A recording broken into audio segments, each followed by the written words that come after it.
it's not the insecurity that makes you say to the client, yeah, okay, I'll do whatever you want me to do. Yeah. It's your confidence. Yeah, and also like when it comes to, say, making a mistake, I think you have to be willing to be okay with making a mistake. You know, it's all part of it. Site to Studio episode 3. Thank you for coming. Pleasure. Can you tell us who you are? I'm Cameron from Axiom Built. Yeah. And you're a carpenter. I am. But not just a carpenter. Not just a carpenter. And certainly not a chippy. Definitely not a chippy. Don't call me that ever. So just, I guess, tell us, what do you do and why are people interested in you? I build things. I don't know why they're interested in me. I suppose I do some cool stuff. Yeah. That's what I strive for. Yeah. So you do carpentry, but stuff that's interesting, different, skewing on the higher end. Yeah, I try to challenge myself, I think. Yeah. That's my thing. I like a challenge. I think the thing I want to immediately hop into and Hop in. sort of what I think really separates you from the crowd or your peers, I think, is this idea of emotional intelligence. Okay. Yeah. I can go with that. Yeah. Yeah. I think you're good at what you do, right? As in, you can hang doors nicely, you can do general carpentry stuff very well. You obviously have a level of intelligence and IQ and problem solving that allows you to do that, along with the hard skills. You need to have problem solving to do good carpentry, I think, because it's nothing's straightforward ever. But then the cream on top of that is you're good to deal with. I'm creamy. The cream on top of that is you don't get shitty. Yeah, it's true. Yet, I mean, you haven't been shitty with me yet. I don't get shitty. I look forward to the day that it comes, because it won't happen. I'm not a shitty person. Because that type of adversity is what creates growth in the relationship. I agree. But you don't get shitty. We need to fight. Is that what you're saying? Yeah, this is going to be weird, isn't it? No, go for it. Yeah. I don't get weirded out. Yeah. So for the fourth time, you don't get shitty. Yeah. You understand that problems arise. Yeah. And you tackle them in a particular way. I feel level-headed. Yes, very calmly. Yeah. And that, from a consumer standpoint, me being the consumer who's using your service, is very nice. Yeah. Okay. So it's a breath of fresh air, sort of having someone work for you, where the dynamic is just that slight bit different. Yeah. Okay. Yes, there's plenty of guys who do nice good work and nice stuff. Yeah. But it's when you get a call from your client. Yeah.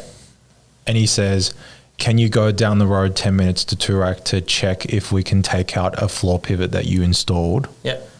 And you say, yeah, sure, no worries. Yeah, too easy. Yeah, okay. And it's not even like you're my client, I'm your bitch, I'm going to go do it. Nah, I'm not. It's just like, you're working in and we're working as a team. There's an understanding, I think, once on a professional level, there has to be a level of like to and fro and, I help you, you help me. That's how it works. But do you find that in terms of emotional intelligence, just to provide some value to, say, some other carpenter who might be listening, where do you think on a practical level others might be lacking in that department? In emotional... Is it just general short-sightedness, or is it what is it? I don't know. I think there are a lot of guys that are level-headed and they know how to deal with things. I think it just comes down to your personality. People. Yeah, I don't know. I suppose like your own self-confidence. Right. So it's almost, so that's an interesting point, because it's not the insecurity that makes you say to the client, yeah, okay, I'll do whatever you want me to do. Yeah. It's your confidence. Yeah. And also, like, when it comes to, say, making a mistake, I think you have to be willing to be okay with making a mistake. You know, it's all part of it. It's part of being a human. And, like, especially in the type of work we do, it's intense, you know. It's not an easygoing environment. Yeah. It's not very forgiving. You know, you're working with high-end products and stuff like that. It's, you know, one mistake's, it's expensive. Yeah. So I think the willingness to be wrong is important. The willingness. Yeah. Or being okay with being wrong. Being okay with being wrong, yeah. And when something does go wrong, holding yourself 100% accountable for it. It's valuable, yeah. Yeah. I think a lot of people would benefit from that. Yeah. And that comes down to this emotional intelligence. It's like, I'm not insecure. So if I make a mistake, it's not like I'm not worried that people are going to think differently of me. It's like I make mistakes. Yeah. And so apart from you doing fantastic work and you being known for doing good work, how else do you try to inspire confidence in the client when you're talking to them? Are you thinking, is that something you're thinking about, or? No. I mean, yeah, I suppose that there's always a level of, I think it's how you approach things, to be honest. So I think if the client sees you approach a situation in a particular way, they're going to trust you. They're going to go, oh, like, you know, someone asks you to do something and you're like, yeah, I can do that. It's going to be like, oh, I trust him because he's confident. Yeah. And do you say, yeah, I can do that to pretty much anything because you have you just know that you can do it, or you can pretty much figure out, or you've been around the block enough times that you can probably figure it out, or what is it? I think, yeah, you can always figure things out. So the thing is, like, anything's possible. And I think you just need to be willing to accept the challenge and, you know, challenge yourself and be okay with being wrong. Yeah. It's all linked. Yeah. Yeah. So if we sort of step away from that emotional intelligence, that's cool. Business stuff talk. It's a good spot to start. I guess why carpentry, and how did you even get into it? How did I get into it? I grew up in the country boy, and I was always doing things active, you know, just that kind of child. And then growing up, like I always knew that I wanted to work with my hands and I wanted to be creative. So it just sort of came to me. I left school and didn't have an apprenticeship or anything like that, and just sort of bouncing back to the confidence thing. It was like I was always confident that I was going to get a job and do something and do it well. So that just led into carpentry. And you know, my apprenticeship wasn't an easy run. It was, you know, I did almost a year of commercial, which I hated. And, you know, the guys I work with were like, do you even want to do this? Like, do you enjoy this? And I didn't. And I ended up, that company was just in my area. Yeah. Just using young guys for labour, basically. And then so I was sort of just like chucked out once the job was finished. And then I just circled, like just went from sort of little job to little job, and I ended up moving a few hours away from home. I was 17, 18, and I did my apprenticeship away from home, which was fun at 17. Made lots of silly mistakes. So what was the question? How did you get into carpentry? And you're right on track. Yeah, that's how I got in. Just sort of, you know, when I was 15, 16, I never really did any other job. I never worked at Macca's, I never did Woolies or anything like that. It was just like school holidays, I'd help a local builder that lived up the road. And I just, you know, enjoyed it. Enjoy it. it's a good job. So it sounds like you started out pretty normally, like how many other carpenters start out. Yeah. And then how does that path in the past decade lead you to where you are now doing the type of high-end architectural work that you do? I think just try get a little close to the mic if you can. Yeah, I can do that. Yeah. I move around a lot. I think I worked for a lot of different people. And I think that just gave me a really broad range of skills. Yeah. So that sort of has eventually led me to this because I'm well-rounded, I think. So was it like slowly, incrementally moving toward this direction, or were there key moments where there were significant jumps and you were like, oh, this is different, this is cool, this is the direction I want to head in? No, that changes all the time. No, there wasn't anything huge. It was just like, it was a slow progression, you know?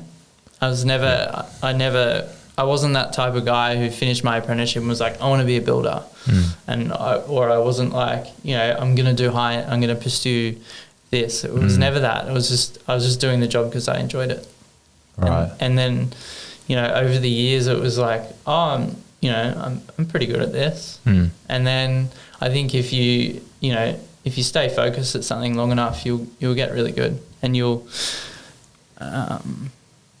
find your niche. I think that's what's important. Is everyone's got their place, I think, on a job site. Yeah. It's like some guys don't suit running their own show and doing their thing, whereas other guys suit it.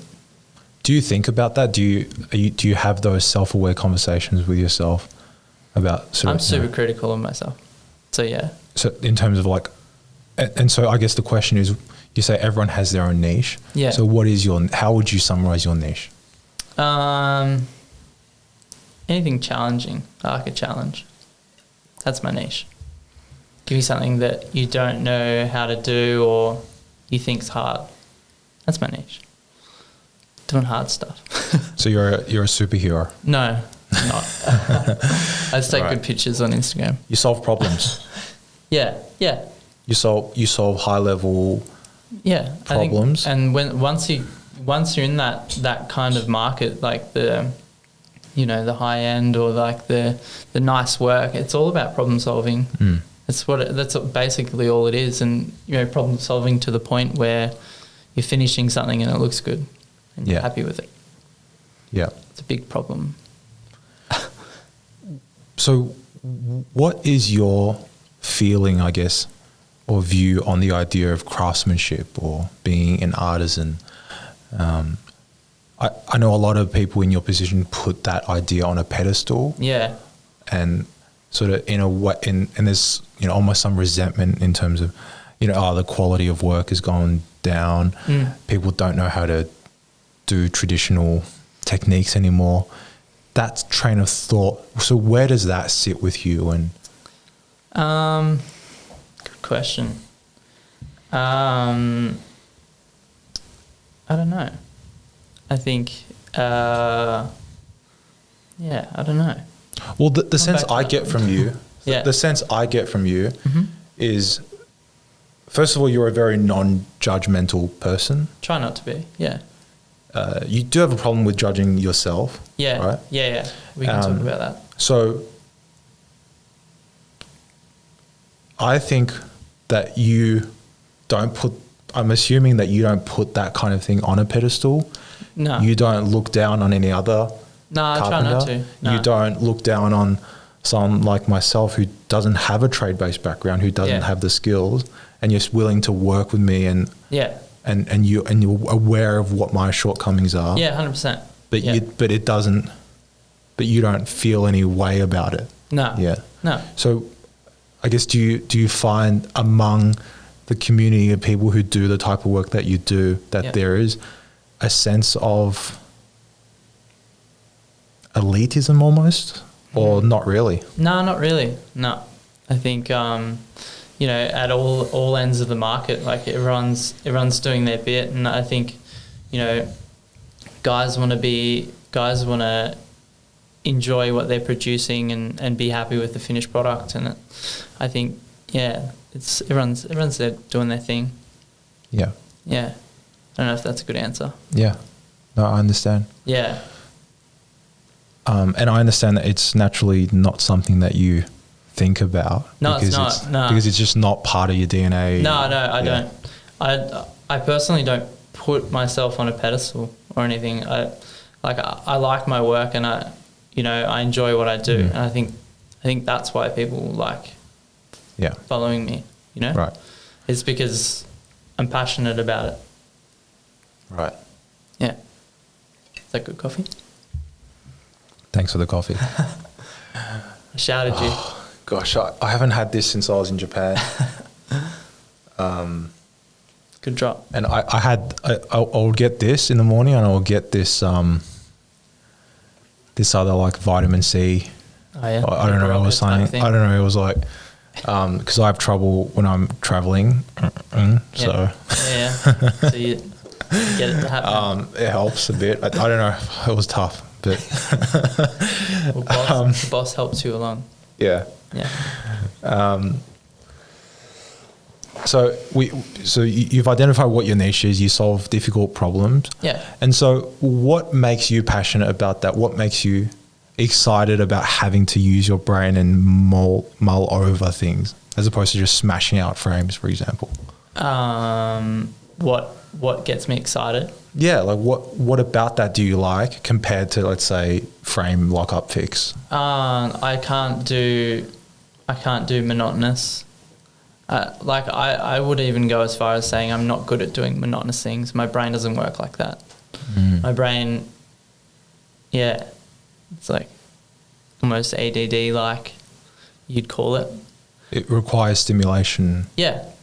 So I believe when I'm put to a monotonous task like that isn't challenging, I'm terrible. I'm not a good worker even.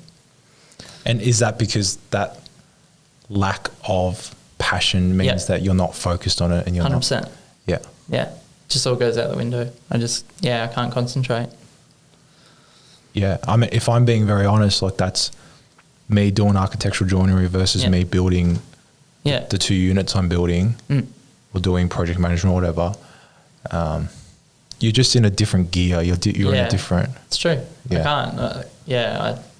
I can't, I struggle to focus on things as is. So, without some type of challenge, I don't know. Yeah. I do it. I do it when I have to, and I see the benefit in it for my own self, growth. Yeah. But I wouldn't say I'm good at it. Yeah. Yeah. So I guess that leads to the question, why do you like doing what you do? Because it's stimulating. Yeah. Because I'm good at a challenge. You're good at it. So and for those reasons you find it fulfilling, interesting. Yeah. Yeah. I think I need that. Yeah. Yeah. Where does brand building fall into that? Like just everything we're talking about. Where does brand and marketing and reputation, where does that fall in? I don't know. My branding's always been quite organic, I'd say. It's just sort of been, it's a pretty good reflection of myself and the work I put out, I believe. Yeah. With a bit of an edge, Yeah. Yeah. Because, I don't know, I want to be different and I want to stand out. So, in a subtle way. It seems like from the answers you're giving me, and I mean this in the most respectful way, that a lot of this isn't intentional. No, it's just me. Everything from your confidence that came from your upbringing in childhood, there must have been something in the environment, being from the country, being, I'm sure the type of parents you had. Yeah, my parents were awesome. All of that, falling into carpentry, and then just even that answer you gave me about branding, again, I mean this in the most respectful way. It doesn't seem particularly like you've put a whole lot of thought into it. Haven't.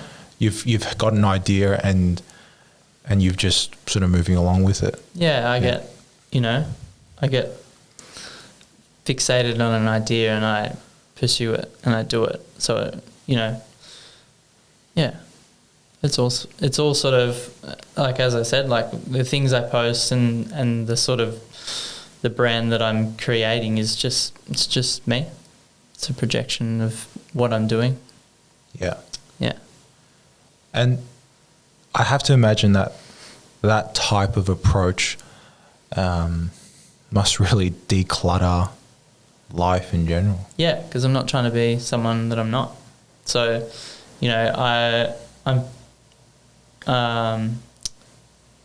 it's my little thing. Like I talk about work constantly. Work's always on my mind. I'm always thinking about it because it interests me. So I do put a little bit of thought into my branding because, it's pretty simple. You see it. It's nothing flashy. It's tiny writing on a shirt, but I think that it's me. Yeah. That's the best thing I can think of, to be honest. Yeah. Yeah.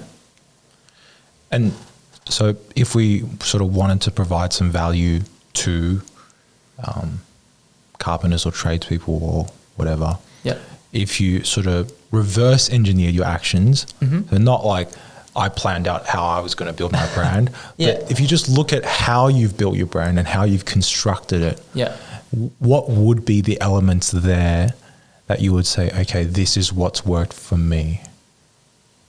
Just being authentic, you've said? Yeah. Where does understanding the consumer fall into that? Are you thinking about the consumer at all? I mean, produce the work that I produce is consumer based because people don't come to me unless they're looking for something along those lines. But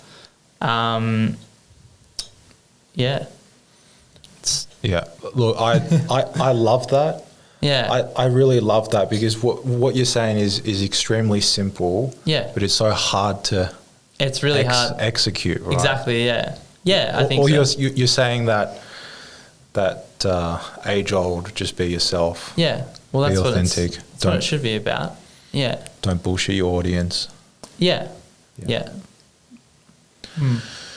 That's really interesting, and that's why, I mean, like when I work with you, I see this level of focus and this kind of absence of distraction. Yeah. And just the I'll sit closer. The cleanliness of the waveform that's going through you. I try to project that. Yeah. I try to make the experience good for everyone.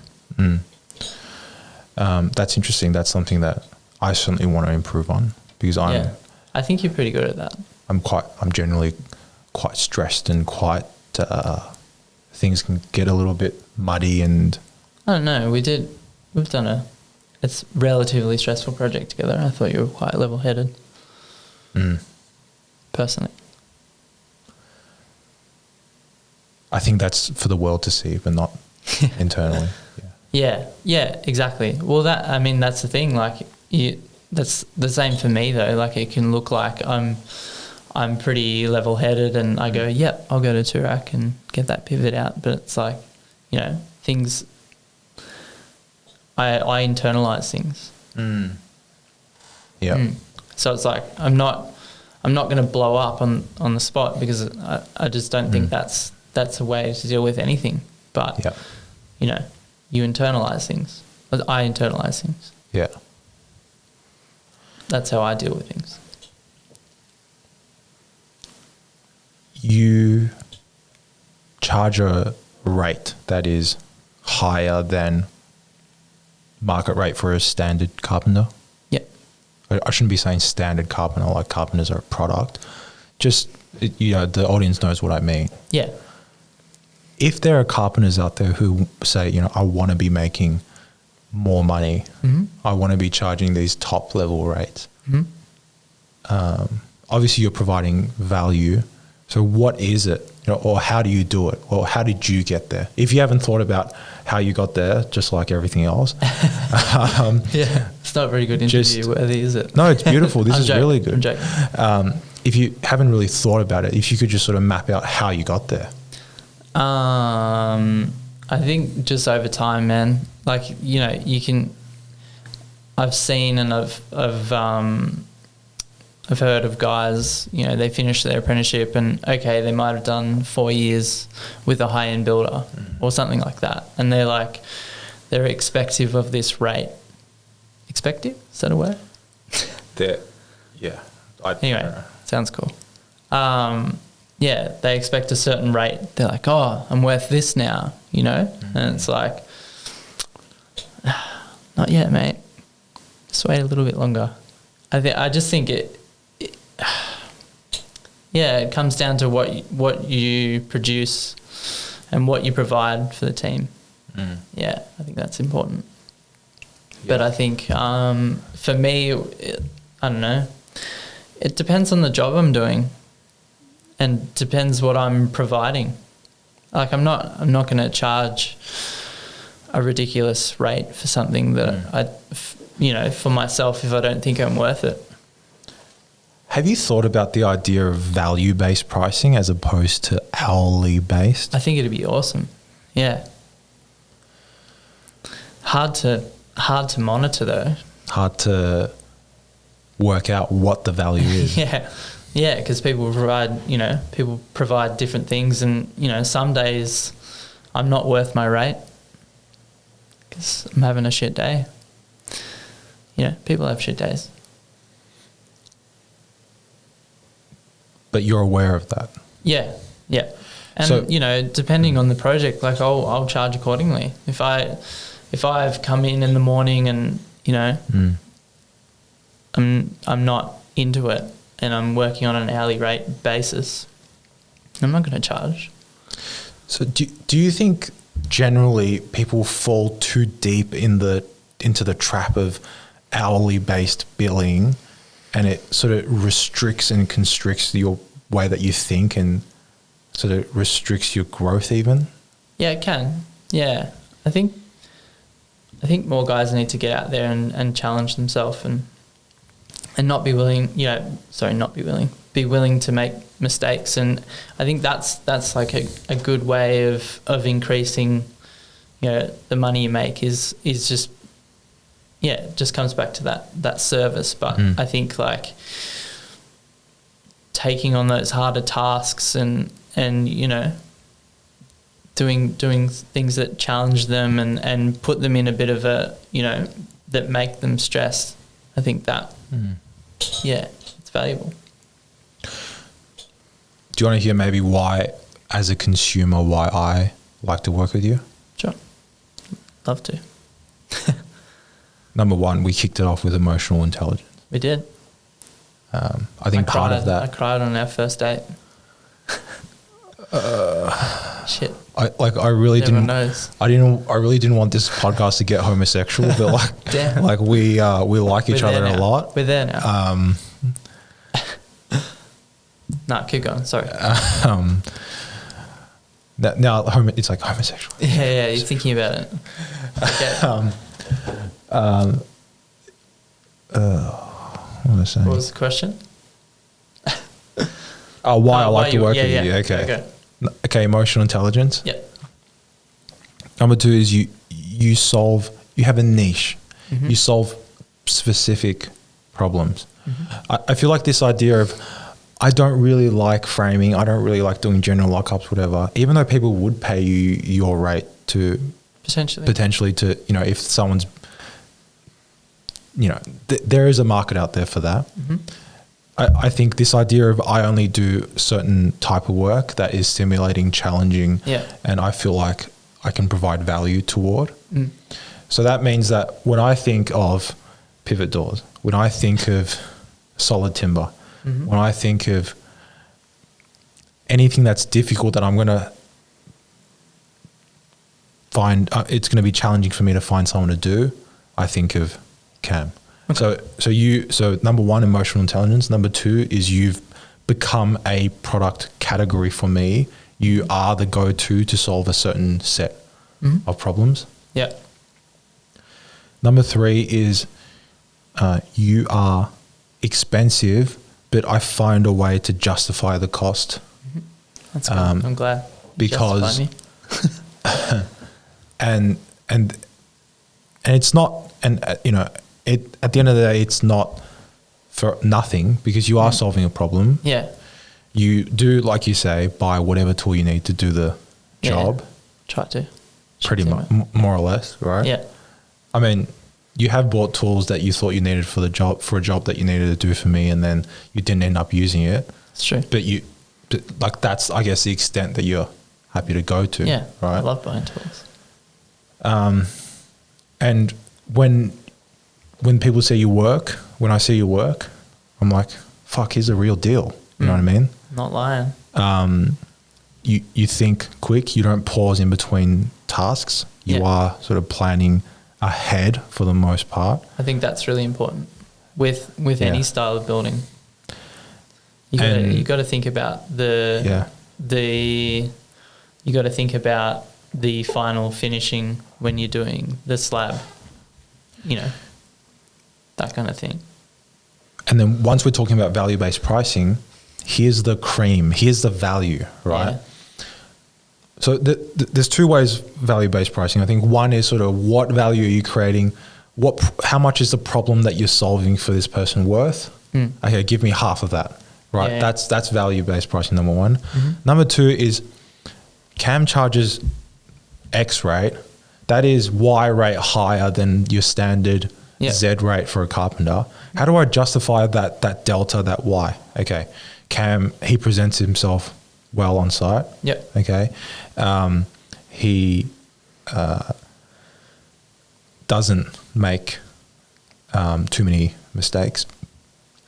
Still make them. I wouldn't even call that cream on top. That's just part of whatever. Yeah. You present yourself well. You align well with my brand, and your problem solving itself is valuable. Yeah. The peace of mind is valuable, right? And as an operator, I can apply value to each of those things. That's good. And so the sum of everything, each one of those things might only give you, out of the 15 things I listed, might only give you a 1% edge, a 2% edge, a 3%. But once you add everything up, it's like, he's 12% better than it's pretty good anyone else out there that I've seen, right? Okay. It's flattering. And that's how it makes sense. Good. I'm glad I'm a good product for you. You are. I'm joking. Yeah. Just like it Toys R Us before they shut that down. Is that not around anymore? I don't think so. Yeah. I'm pretty sure it's gone. What a bummer. Yeah, well, that's good. So I guess just to summarize, what's your recommendation for people who want to charge more? I just think you just got to keep working at it. Don't expect it to just happen. Yeah, make yourself worth it. With every action that you undertake, think about how are you edging yourself closer to the probability of making more money? How are you increasing your chances? That's the only thing you can do. I don't even think that's even really on my mind when I'm doing the work. I know it's not on your mind. I think that's just something that comes with it. But it was definitely not like, that's not why I go to work. It's not like, I'm more expensive because I'm so much more worth than that other guy. It's like, no, go and get that other guy if you want. But I think I just think, don't know. The other thing about, I guess, charging a higher rate is, do you often think about the scalability of your product? All the time. Yeah. for me, I don't really want to scale up. That's not in my business mind. I enjoy what I do. I enjoy working with the clients. I enjoy working with people like you. I enjoy my job. So scaling, I just think it'd lose its charm for me. And how does that play into your other goals, I guess, in life, whether it's, financially, for example? Yeah. You're making money, you're making good money, and you're doing it by yourself. Yeah. Is there thought around, longevity? Is there thought about how can I secure my future? Are you thinking about those things at all, or not really? I mean, yeah, of course I think about my future and my family and everything, Yeah. It's of course you have a son. Yeah. I'm the one that provides at the moment. Yeah. My partner doesn't work. So yeah. Of course that's important. It's on my mind, but I think too many people get focused on growth and making that money, success in inverted commas. It's like focus on what makes you happy. That sounds real wanky, but I'm happy. So that's important. It's important to the people around me. Yeah. It's important to what I produce. It's, if I'm having a shit day, I'm producing shit work. Most people are the same, It reflects. So I just think, this goes back to the question of, guys trying to make more of an hourly rate. It's like, just focus on your work, focus on yourself. Because that's all I've done. I haven't done any special training. I haven't done anything outstanding. It's just, I finally realized, for me, when I started Axiom, it was only 2 years ago or something, 3 years ago. And it was like, I did it because I didn't like what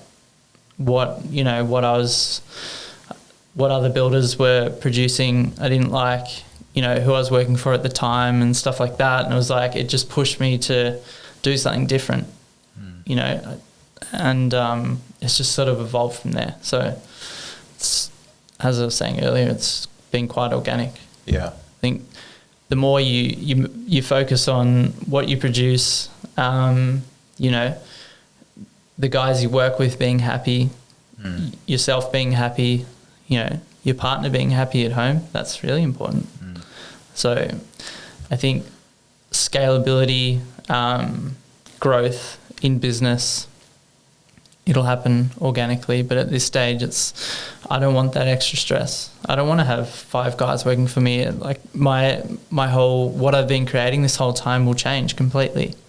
It won't be what it is right now. You won't, right now it's me. And I think that's what people are attracted to. I think anyway, I don't ask people, but yeah, I think that's important. Yeah. There's a few things there. I mean, I think that's something I struggle with, is sort of being too impatient and on edge and looking too far into what I want to achieve, but not focusing on right now. What can I do in this moment right now? What is the smallest thing I can do right now to make things better? Exactly. Yeah. But if you're thinking, how can I don't know what your goals are. Like, how can I have that big house? How can I have that new thing? How can I, you know what I mean? I'm not saying that. If I'm honest, I just want to prove to myself that I can do amazing things and make a ton of money. That's just for myself. That's important to you. Exactly. So see, what's important to me is, that's what I think is important to me. Exactly. So you know what I mean? Yeah. So for me, it's what I produce. I like, I have clients that I'm still friends with today. You start the job as being someone who works for them, and it ends up being a relationship. And I think that's, that there's a huge disconnect in our industry with the whole money thing that you were talking about earlier. It's like, it's such a focus for everyone. It really just shouldn't like you should charge accordingly, and then there's no questions asked. You know, it's like. So focus on your craft. Be good at what you like and like what you do. Yeah. And the more you don't chase it, the more it'll just happen. Yeah. It's honestly like, it hasn't been like years and years of me doing this. It's just like, it's just been a slow progression. Years of doing this, as in like making more money than I have before, but it's like I've been doing this for 14 years now, so it takes time. The other beautiful thing about what you just said is, I asked you, you know, do you think about longevity, scalability, whatever? And I think the most important thing that you're doing for that problem, and you might not even think about it that way, is I think you're focusing more than others, or you're focusing at least on building brand. Yeah. Without even thinking about it. Yeah. Which is, I mean, that's a blessing. If you see it that way. I think it is. Yeah. I think it's a blessing. But I think, you know, some people suit scale. Some people suit that stress. Some people want that in their life. Yeah, I don't think that, you know, I think that there is a market for that stuff. I'm not saying that that's wrong. I'm not saying that everyone should try and be themselves. I'm not trying to say that, you know, any of that. I'm saying, you know, focus on what you're good at. So, and some people are good at that. You say that, but to me, you're doing a lot of things right without knowing it. Yeah. You know, you are building brand. You are spending, let's just call it 80-20. You are spending 20% of your time thinking about how you can grow your brand, how you can start, how can you start a different venture? How can you get into other things? How can you leverage what you've done? Yeah, 100%. And you're not thinking about it in terms of how can I make more money, or how can I create a different revenue source. You're thinking about it in terms of what's some cool shit I want to make. That's it. What's some stuff that's going to really get me going. Yeah, what's going to challenge me. Yeah, it's important for me. So yeah, it's not a huge focus of mine. I've definitely like pursued money in the past. It's been a pursuit, but whenever I approach a job with that attitude, it just doesn't align with me. No. Probably my number one principle in business is make less money. Yeah. And what I mean by that is just don't focus so much on margin. Don't focus so much on margin retention that it's going to come at the cost of stress and hurt to your relationship and whatnot. You know, everything's going to pay dividends in time. Yeah, be fine. It's just money. It's made up. It really, like, let's not go down the conspiracy theory route. No, let's not. But don't get me started. And I try to be self-aware when I say this as a young person living at home with no children and no financial responsibility. But it is just money. Yeah. And the thing in business, the beautiful thing in business is if it's a problem that money can solve. Yeah. Is it really a problem? Exactly. Yeah. Is it really a problem? Depends on your value structure, right? Yeah, true. So what are you working on right now? Yeah. For Axiom, for, you know, whatever. What's happening? Yeah, just what's happening. Just myself. As in what project am I working on? Just what, I guess, what's exciting in the Axiom world right now? Just future stuff, projects. You know, I want to produce. I don't want to just produce building work, so I have other little things happening, but it's slow. So when you dropping the album? Yeah, it's coming, bro. 2020 wasn't my year. It's slow, but do you, like, what are the emotions, like what are the chemicals in you when you say, you know, I'm working on other things, but it's slow? Is it like... It's all internal. It's in my brain. Do you feel like, oh, I should be working on it more, I shouldn't be playing Call of Duty as much? Or like I don't play Call of Duty that much anymore. Okay. It was lockdown. That was my... Okay, guys, he doesn't play Call of Duty, okay? I sit there invoicing and quoting. That's for the apprentices. Yeah. So what, like, are you sort of judging yourself a little bit? Are you saying, oh, I should be focusing more on that? Yeah, I'm constantly judging myself. I think what's holding me back is when, you know, we haven't really talked about me being hypercritical of my work, but I won't put things out into the world without being super happy with it. And even still, like, I'm so critical of my work. I'm not happy with it for a while. I'm still not happy with some of my work. Isn't it really funny how, so procrastination stunts activity, it stunts growth. Yeah. And perfectionism almost, it's horrible, stunts growth in the same way. Yeah, it's true. Yeah. Not putting it out is almost as bad as not doing anything. Yeah. Yeah. It's one of those things, like, I'll sit there and struggle to put a post out or a picture out. Like, I won't put anything out because I'm still focused on that one little thing that I'm not happy with in it. And it's like, you won't even see it. That's really interesting, because the energy that you give me is you don't care about what other people think. Yeah. We all care to some extent. But I don't think it's about what other people think. I think it's about my own self. So what is it about that? Like, let's say if you're making an Instagram post. Yeah. What is it about that if you're not worried about what other people think, what is it? Are you worried about the subjective quality of what you're putting out, or I think so. If I'm not like not 100% happy, but if I'm not really, really happy with something, I think 100% it's not doable. But if I'm not really, really happy with something, I'm not going to put it out there. It has to excite me. I have to be like, fuck, I did it, or like, finally it's done. You know, I can deal with putting it out there. What if you thought about it in a way of, who are you to not give the people what they want? Or do people want that?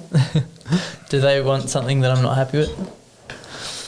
Yes, because quality is purely subjective, and I'm sorry to say that to you. Yeah, it's all right. Quality is subjective. Yeah. Okay. Like I texted you on the weekend. Yeah. I was watching La La Land with my girlfriend for the second time. Yeah. I just loved the movie. Like I never liked any musicals or. Is it a musical? It's not a musical. I haven't watched it. It's like a music type whatever. It's just like beautiful, but like, you know, quality is subjective. You might hate it. Yeah, true. I might. But like that TV that we did for Ari. Yeah. I think a lot of people really liked it. My dad says, you know, apart from the workmanship, whatever. But he said, the design just doesn't jive with me. Yeah. Yeah. Well, that's, and you might be the person. You might be the person who thinks, oh, this post doesn't jive with me. But yeah. Does it help you if you think, well, my audience will like it? Or not caring about what other people think goes both ways. Yeah. Yeah. I don't know. I don't think I think about that side of things too much. Strange one. I'm a strange one, aren't I? No. I'm joking. No, I think it's different. I think it's really interesting. Yeah. I think I believe you when you say that you don't care about what other people think. I think I do. bits and pieces. Of course you care. Everyone cares what people think to a certain extent.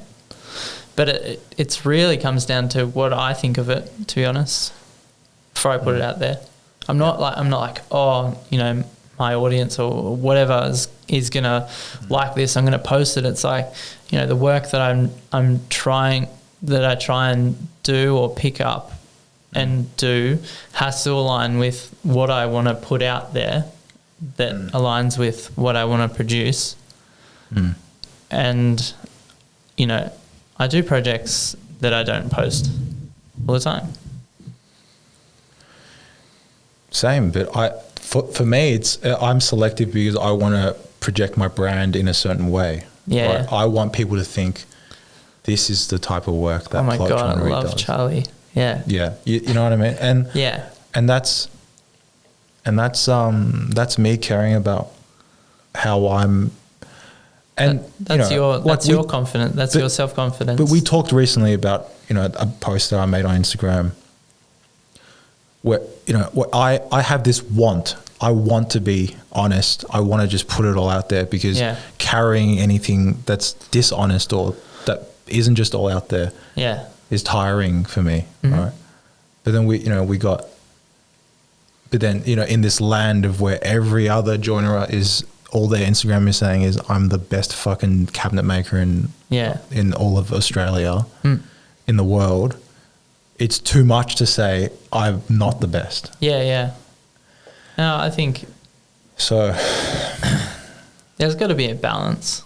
There's got to be a balance. Yeah, you can't be too harsh on yourself. It was like, who am I to take away the confidence of the consumer in me? Yeah, well, that was the conversation we had. Yeah. What's next? For me? Yeah. I don't know. I'll just see where it takes me. I love that, man. I don't know. That's why I run a simple show. It's just me. I love that. Yeah. So it's like, you know, if I want to up and leave, I could. I just... I'm not going to up and leave. This has been so interesting because it's going to make me think about why I'm so strung up about things. Yeah, well, but I think they're your focuses and you focus on that for a reason. I think you just need to pinpoint why and if that's really you.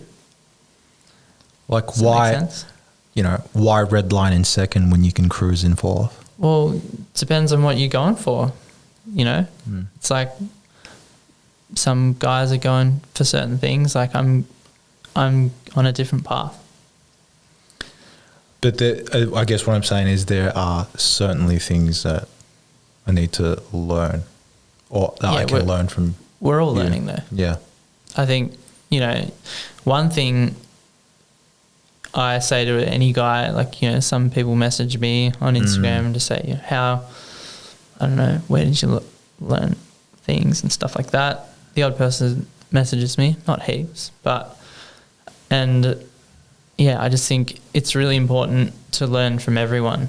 I think it's important to learn from that guy that you hate and that is terrible at what they do. Go and learn off them. Learn what not to do. That's important. You got to learn that. You can't just be focused on what's that next great thing I'm going to learn. What, you know, I'm going to go and work for this person because I feel like they're going to teach me something amazing and I'm going to pursue that. It's like, nah, just work with people. You'll learn from anyone. You'll learn good things. You'll learn bad things. I think that's really important. I think, you know, if you're not learning and you're not making mistakes, then what are you doing?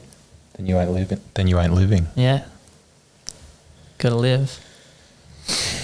I did write a list of questions for you because ask me some. You're an important. Otherwise, I'll just talk shit. Guest.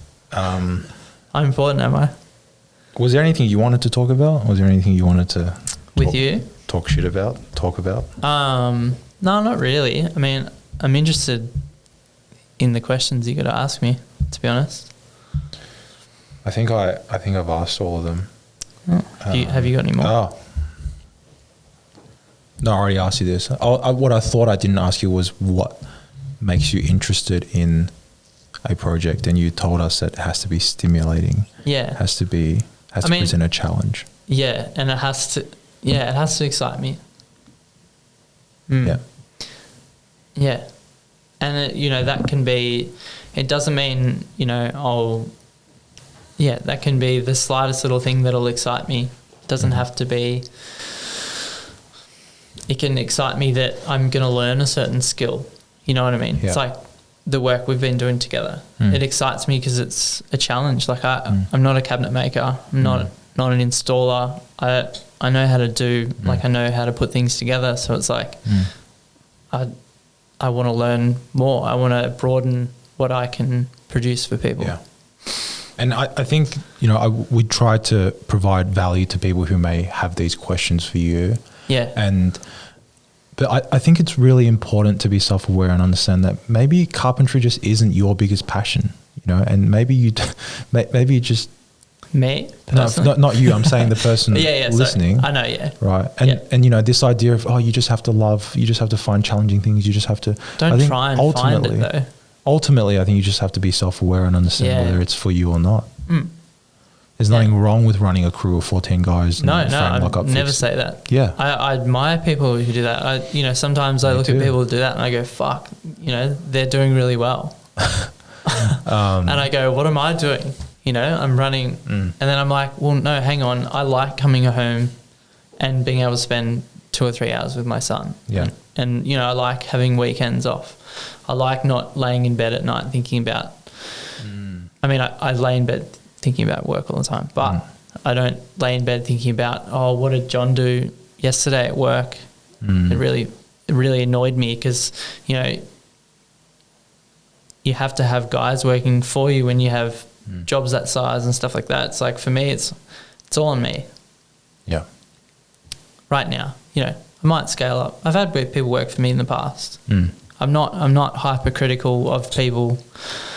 I'm not, not a dickhead, I don't think. So something that's quite blasphemous is the fact that Festool Australia hasn't sponsored you yet.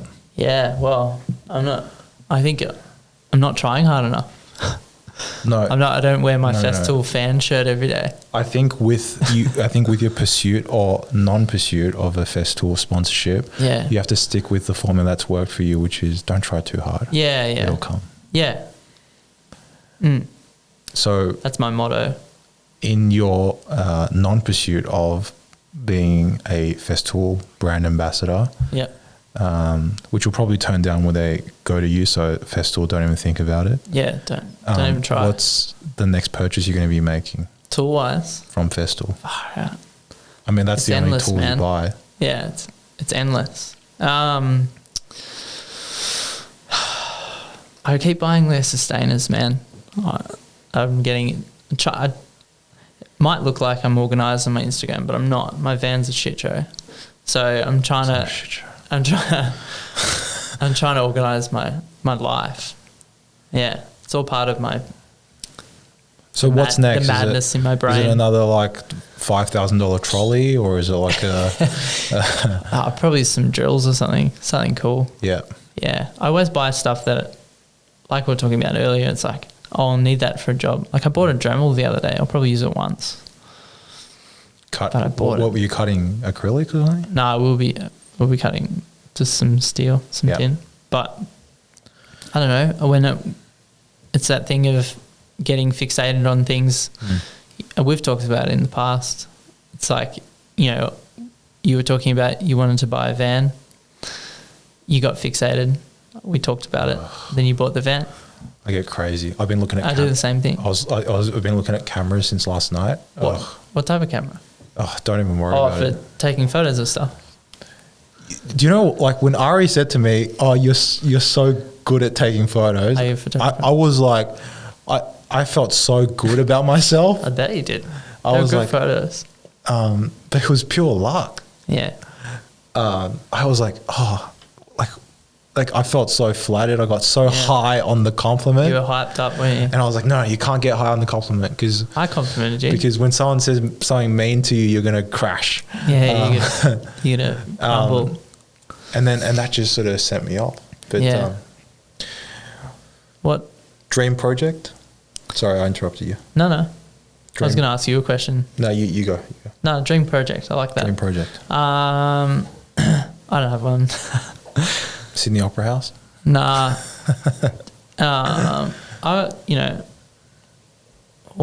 Any job. Okay, dream collaboration. How about that? Oof. Yeah, I don't know. Something interesting. Yeah. I think we're a bit of a dream team, aren't we? Nah. I'm too conscious for you. You're too subconscious. Yeah.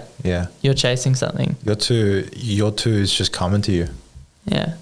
Something like that. So what so you can't name any collaborations you want to do? No. What about things will come. My little brands, my little side things coming.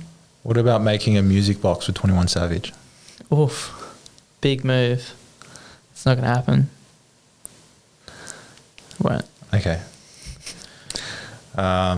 Next tattoo? Oh, I'm booked in.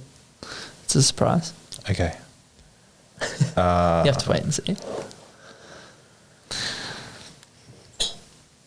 What were you going to ask? Don't worry about it. No. It was good. I forget that. Well, like, while you're thinking, I just want to say, like, this is good. Like, I think this has been a good show. Has it? Mm-hmm. That's me being critical of myself again. It has. Yeah. It has. I don't think I give very clear answers. I don't know. But I highlighted the beauty in that. Yeah, okay. Yeah, cool. Did I just say I did something beautiful? I think so. Look, I think it's beautiful that what I'm saying is it's beautiful that you're doing something so good for yourself without even the result being the focus being on your passion and the process and everything just coming to you and you being totally fine and on track and understanding of that. That's what's beautiful. I try to be. Yeah. Try to stay, far out. My ideas change about things all the time, but yeah, it's definitely that sort of level playing field. I feel like all in all, my brain's pretty level. So, my goals don't change too much. Yeah. I don't even have any big goals. I don't know. I think it's just about being happy. I know that sounds real cliche, but that's all I'm really chasing, man. Yeah. It's not very buildery. That's a goal. I'm getting my builder's license. Yeah. How many builders you know who are generally relaxed and very, very happy? I know a couple. They're doing the right thing.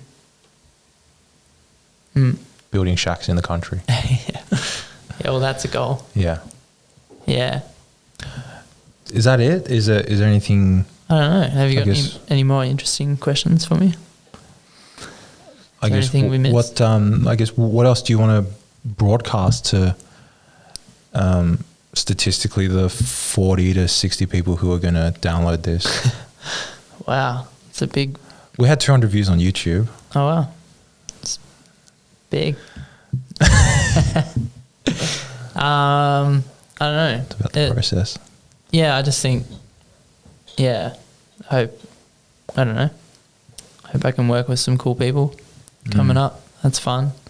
I just hope I can keep doing what I'm doing. See where it takes me. Just keep enjoying. Stay blessed. Stay woke. Blessed. Yeah. No. Yeah. Just, I don't know. I don't have anything inspirational to say, unfortunately. You are inspiration. Thanks, man. And that's the end of the show. Yeah. Science Studio episode 3. Beautiful.